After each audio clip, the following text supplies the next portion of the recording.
1804. That's the number I want you to hold in your mind. Not a decade, not an era, a single year. The year a Carmelite convent in the foothills outside Kraków entered into its internal burial register a single line in Latin, in a hand that does not match any of the prioress's other entries from that month, recording the death and interment of an infant. The entry gives no name. It gives no parentage. It gives a date, the 17th of November, and a location within the convent's crypt, and a single descriptor in the column ordinarily reserved for the deceased's relation to the order. The descriptor reads, in Latin, child of a sister. Not the sister's name, not the child's name. The relationship alone, recorded in the institutional language of a religious order that, under canon law, was forbidden from housing the offspring of its members. I wasn't looking for the queen when I found that entry. I was researching something else entirely: the suppression of female monastic property in the Western Habsburg territories during the Napoleonic reorganization. A dry question about ecclesiastical inventory. Then I found the burial register in a digitized appendix to a 1962 dissertation that had been deposited, scanned at low resolution, and apparently never read by anyone but its examining committee. The dissertation itself made no mention of the entry. The author had reproduced the register as supporting evidence for an argument about administrative continuity. The entry sat in the middle of page 211, unremarked. The convent's name does not appear in any historical study of Tartarian succession published in any language I can read. Let me be clear about what we are told happened. The history of the late 18th and early 19th centuries in Eastern Europe, we are told, is the history of a rational political reorganization. Old territories were absorbed. Old houses were displaced.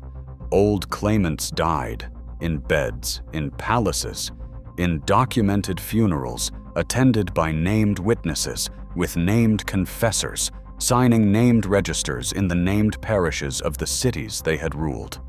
Where succession ended, it ended publicly. Where dynasties failed, they failed with paperwork. The transition from the old order to the new, we are told, was bureaucratically clean. That's the official explanation. Orderly, public, auditable.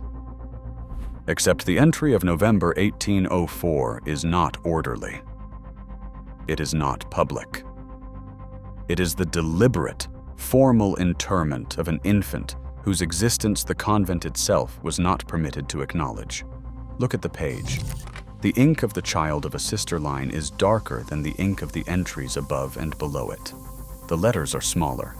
The horizontal spacing is compressed, as if the writer was conscious of being watched, or conscious that the entry would be read, eventually, by someone who would understand exactly what she had done. The Latin is grammatically correct, but stylistically wrong. The prioress's other entries from November 1804 use a more formal liturgical construction. This entry is plainer, quicker, the kind of Latin a literate woman writes when she has 15 seconds and a candle and a register that has to be closed before someone walks back into the room. You do not enter a child into a Carmelite burial register in the column reserved for the deaths of nuns and oblates under the descriptor child of a sister unless that child was born inside those walls. You do not invent that descriptor.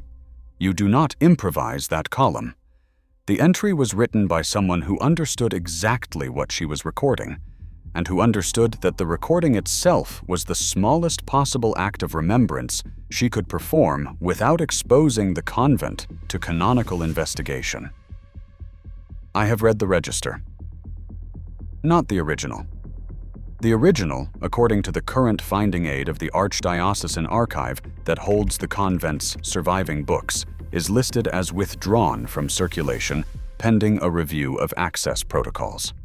That review was initiated, according to the same finding aid, in 1994. It has not concluded. But I have read the 1962 dissertation reproduction, which appears to have been transcribed directly from the original register by an archivist named Tadeusz Wojcik, who served as the archdiocesan record keeper between 1948 and 1971, and who, according to a brief obituary in a parish bulletin from 1979, devoted his late years to questions he was advised not to pursue. One line. I have one line of an interment whose existence the receiving institution has chosen not to publicly acknowledge, recorded by a prioress who chose to acknowledge it only in code. The same register, in the 11 months before November 1804, records the arrival of a new sister at the convent. The arrival entry is dated the 4th of February. It gives the sister's name in religion, Sister Maria of the Sorrows, and notes in the column reserved for the postulant's prior status only the word guest. Not novice, not postulant, not transferred. Guest. The Carmelite order in 1804 did not have a category called guest. The word was inserted by a hand that, again, does not match the prioress's other entries. The same hand will, 9 months later, record the death of the unnamed infant. Ask yourself what kind of woman arrives at a Carmelite convent in February, is recorded under a category that does not exist, is given a name in religion before any documented period of postulancy, and gives birth in November. Ask yourself how many such women, in the entire history of the Carmelite order in that province, are recorded in surviving registers. I have searched. I have found 2. Sister Maria of the Sorrows is the second. The first, in 1761, in a convent 200 miles to the east, is recorded under the same anomalous category, with the same compressed timeline, and the same unnamed interment 9 months later. The 1761 entry was made during a period when the territories surrounding that convent were under the administrative jurisdiction of an entity that the surviving Russian and Austrian chancellery records of the period refer to as the residual claim. No public document of that period defines what the residual claim was. No surviving treaty names its principles. The phrase appears in marginalia, in deferral notes, in instructions to ambassadors that the underlying matter be addressed through ecclesiastical rather than diplomatic channels. 2 arrivals, 2 unnamed interments, 43 years apart, both in convents that the residual claims diplomatic correspondence specifically identified as institutions of trust. I want to stay with that phrase for a moment because it is doing work I did not understand the first 3 times I read it. Institutions of trust is not a generic complement. In the chancellery vocabulary of the late 18th century, the phrase had a specific, narrow function. It identified a religious house to which a sovereign authority could deliver a person, a relic, or a document, with the understanding that the receiving institution would absorb that person, relic, or document into its internal life so completely that no external investigation would recover it. The mechanism was not unique to the residual claim. The Habsburgs used it. The Vatican used it. What was unique to the residual claim was the kind of person who was being delivered. Not heretics, not political prisoners, not embarrassing illegitimate children of minor nobles, who were typically placed in named houses with documented stipends and visible, if discreet, futures. Heirs. I want to be careful here, because the leap from a register entry to a dynastic succession is the kind of leap that an investigator can make and lose his credibility in a single sentence. So let me stay with the documents.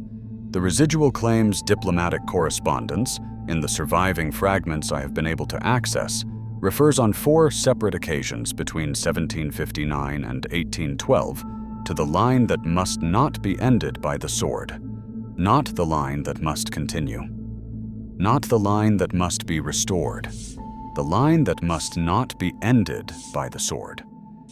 The phrasing is consistent across 4 separate letters, written by 3 different correspondents in 2 different languages. It is a doctrinal phrase. It is the phrase of an institution that has accepted, formally, that its public political existence is over, and that has reorganized itself around the single remaining task of preserving its bloodline through means that the sword cannot reach. A convent reaches places the sword does not. A convent absorbs. A convent renames. A convent buries. The 1761 interment I cannot trace beyond the register entry.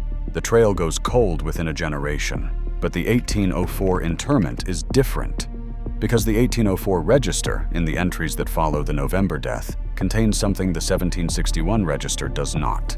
In the entries for January and February of 1805, the prioress records routine convent expenses, a delivery of grain, a repair to the chapel roof, a payment to a physician. And on the 7th of February, in the column reserved for charitable disbursements, a single line reads, "To the household of the cousin, the customary sum." The household of the cousin, the customary sum. There is no cousin documented anywhere in the convent's surviving administrative correspondence. There is no record of a charitable arrangement with any household of any cousin of any nun in residence in 180B. The disbursement is recorded for that February. It is recorded again, in identical language, in May, and in August, and in November. Quarterly, for the next 19 years, the convent disburses the customary sum to the household of the cousin, and at no point in any surviving document does the convent define who the cousin is, where the household is located, or what the customary sum is for. The disbursements end in 1824. The final entry, in a different hand again, notes only that the obligation has concluded. I don't know what the obligation was. I genuinely don't know.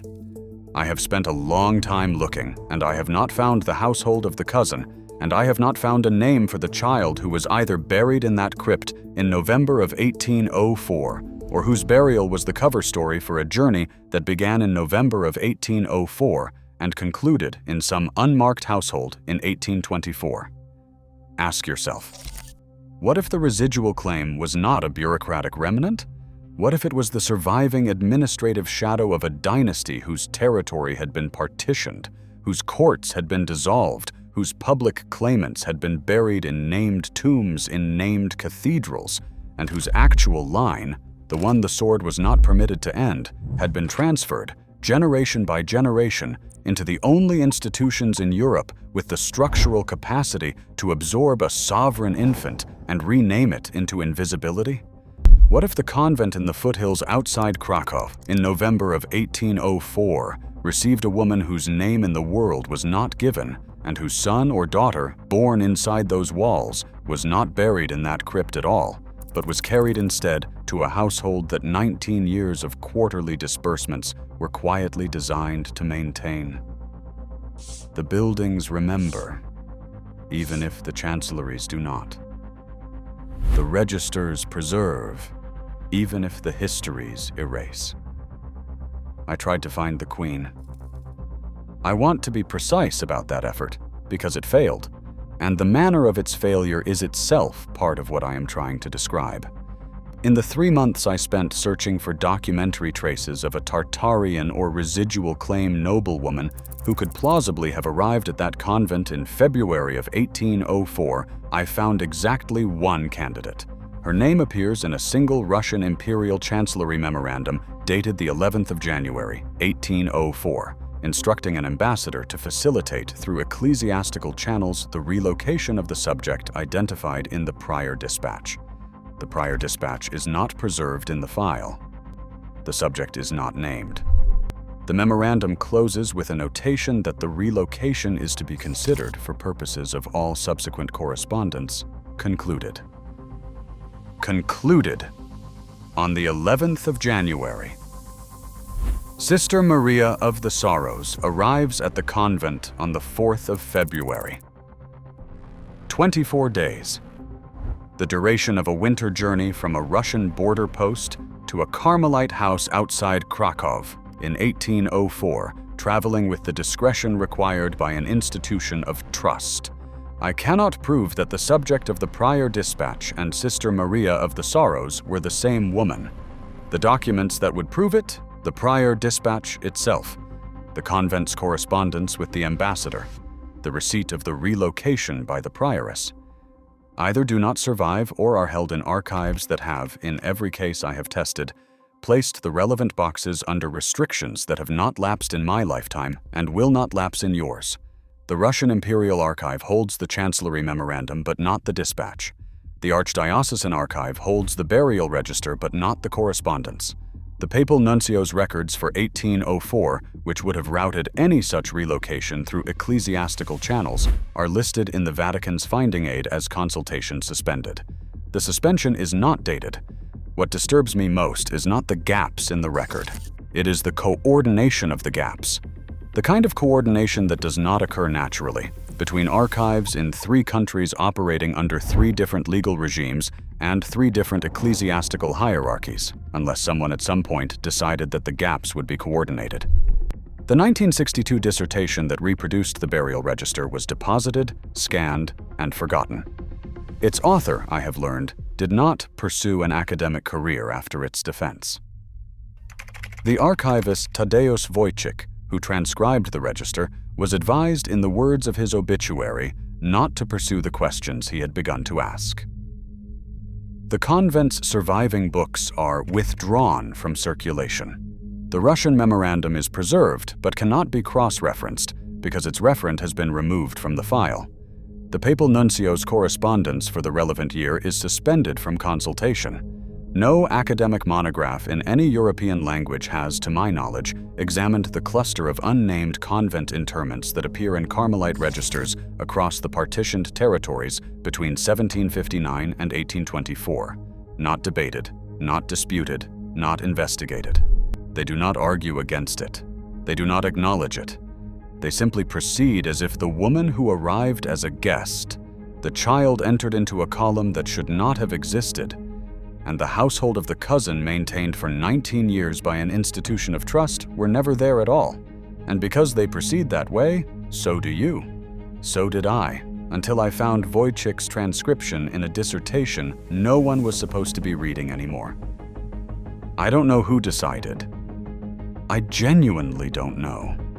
I do not know what authority in 1824 could declare an obligation concluded across an arrangement that had spanned 20 years and 3 jurisdictions. I do not know whether the child of November of 1804 was buried in that crypt or carried out of it. I do not know whether the line the sword was not permitted to end concluded with that disbursement, or whether it continues somewhere in a household whose surname has been laundered through 6 generations of careful, deliberate, institutional forgetting. I can tell you only that the register exists, that the descriptor was written, that the disbursements were made, that the obligation, whatever it was real enough to be quarterly, was important enough to be coordinated across 3 archives, and was dangerous enough that the documents which would name it have been, in every case I have tested, withdrawn, suspended, or removed. It feels like a door that someone very carefully closed. On the other side of the door, a candle and a register, and a woman in a Carmelite habit writing 2 words in compressed Latin in a column that should not have existed, the words "child of a sister," because she understood that this was the last act of remembrance the institution would permit her, and that no one would read it, and that someone, 2 centuries later, might, whose child was buried under the descriptor child of a sister in a Carmelite crypt outside Kraków in November of 1804. And was that child buried at all? What name did Sister Maria of the Sorrows carry into the convent before the prioress recorded her, in a hand that was carefully not the prioress's own, under a category the order had never used? In the suspended consultations and withdrawn registers and unindexed dispatches of half a dozen archives, how many more nameless interments are sitting in columns that should not have existed? Waiting for someone to ask the archivist the right question about a woman whose arrival was concluded, whose child was buried without a name, and whose line the coordinating authorities of 3 empires decided the world was not permitted to know had survived at all?